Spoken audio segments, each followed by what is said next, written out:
وما قدر اللہ حق قدرہ، اور کافروں نے اللہ کی شان نہ پہچانی جیسا کہ اس کی شان ہے۔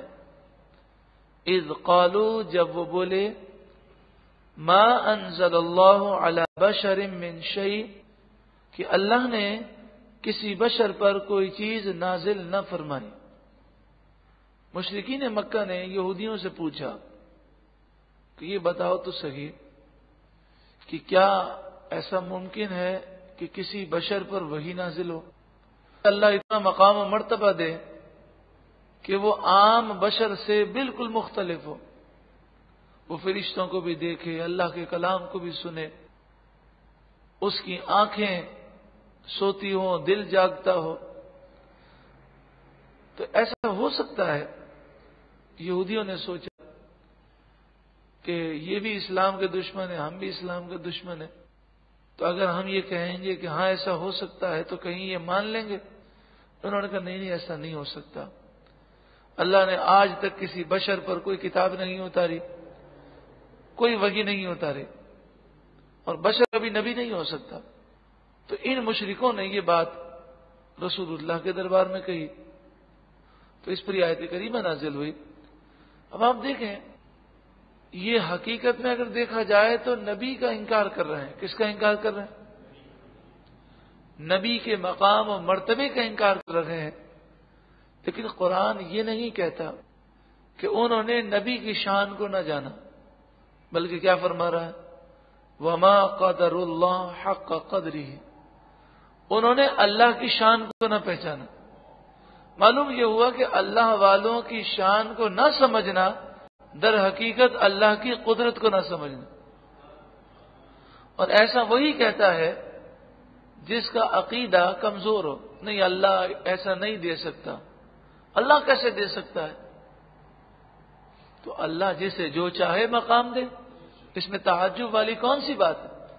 تو جو کہتے ہیں صحیح العقیدہ مسلمان، ان اللہ علی کل شیء قدیر، بے شک اللہ ہر چاہت پر قادر ہے، ان کا یہ عقیدہ ہے کہ اللہ نے اپنے نبیوں اور ولیوں کو وہ مقام اور وہ طاقتیں دی ہیں کہ دنیا کے سارے لوگ مل کر اس طاقت کا ایک ذرہ بھی نہیں رکھتے۔ قل، اے محبوب آپ فرمائیے، من انزل الکتاب، کس نے کتاب نازل کی؟ الذی جاء بہ موسیٰ، جس کتاب کو موسیٰ علیہ السلام لے کر آئے تھے۔ یعنی یہ یہودی بتائیں کہ موسیٰ علیہ السلام پر کتاب کس نے نازل کی تھی؟ نوراً، وہ کتاب نور تھی، وہ ہدی للناس، اور لوگوں کے لیے ہدایت۔ تجعلونہ، تم اسے رکھتے تھے، قراطیس، کاغذ کی صورت میں، تبدونہا، تم کچھ حصہ اس کا ظاہر کرتے، وتخفون کثیرا، اور بہت سا حصہ چھپا لیتے۔ وعلمتم، اور تمہیں سکھایا گیا، ما لم تعلموا انتم ولا آباؤکم، وہ سکھایا گیا جو تمہیں اور تمہارے باپ داداؤں کو پہلے نہیں سکھایا گیا تھا۔ تو بتاؤ وہ کتاب کس نے نازل کی؟ بسا اوقات سامنے والا جب لاجواب ہو جاتا ہے، شرمندہ ہو جاتا ہے، تو منہ سے نہیں بول پاتا۔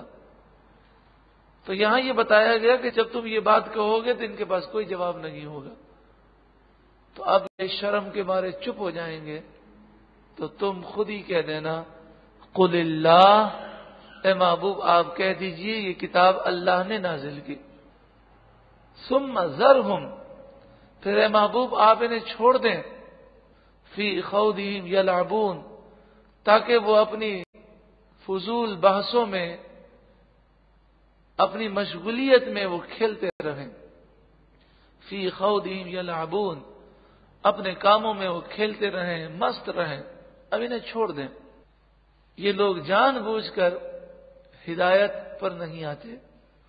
وَهَذَا کتاب، اور یہ کتاب یعنی قرآن انزلناہ مبارکن، ہم نے اسے نازل کیا، مبارکن بڑی برکت والی کتاب ہے، اور جو اس سے وابستہ ہو جائے وہ بھی مبارک ہو جاتا ہے۔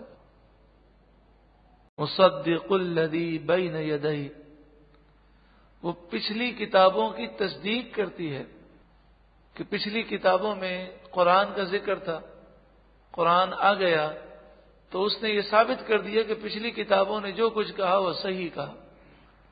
وَلِتُنذِرَ، اور یہ کتاب اس لیے ہے تاکہ اے محبوب آپ ڈرائیں ام القری، ام القری مکے کو کہتے ہیں، قری مانے بستیاں، مانے ماں، تمام بستیوں کی ماں، تمام بستیوں کی جان، تمام بستیوں کی اصل مکہ مکرمہ ہے۔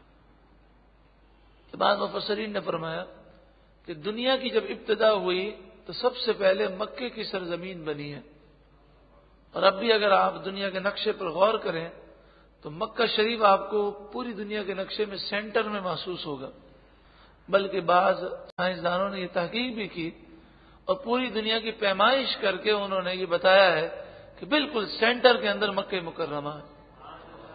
اسی لیے خانہ کعبہ کو قبلہ بنایا گیا، کیونکہ جو سینٹر ہوتا ہے وہ سب کا مرکز ہوتا ہے، تاکہ محبوب آپ اہل مکہ کو ڈرائیں۔ ومن حولہا، اور جو مکے کے ارد گرد ہیں، اب مکہ چونکہ سینٹر میں ہے تو پوری دنیا کیا ہوئی اس کے ارد گرد، یعنی ساری دنیا والوں کو ڈرائیں کہ حضور سب کے لیے نبی ہیں۔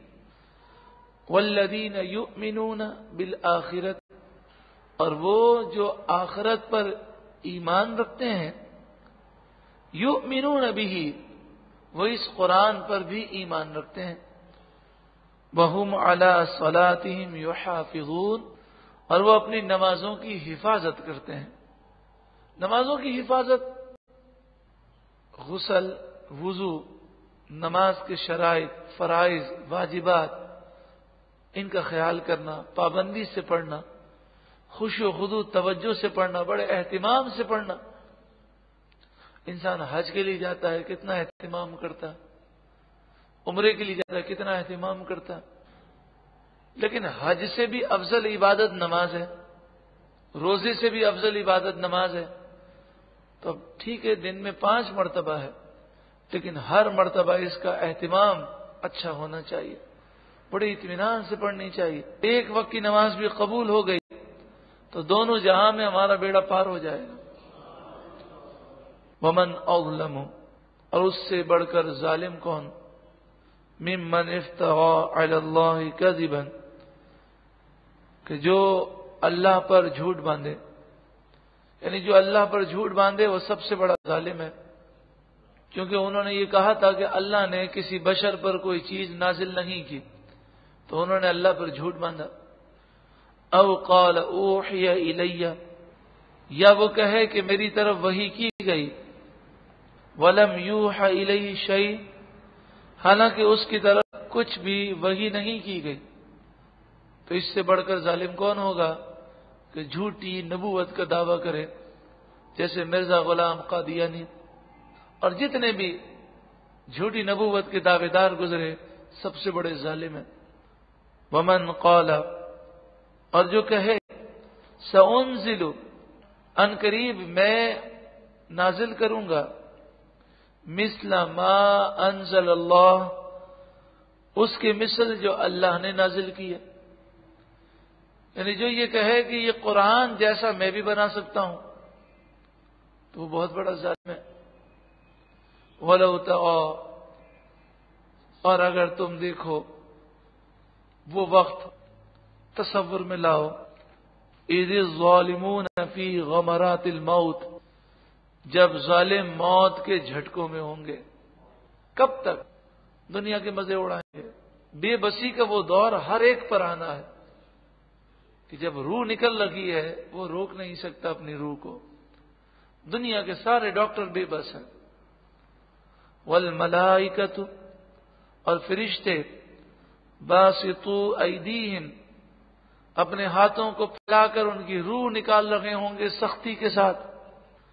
کہیں گے اخرجو انفسکم، اپنی جان نکالو.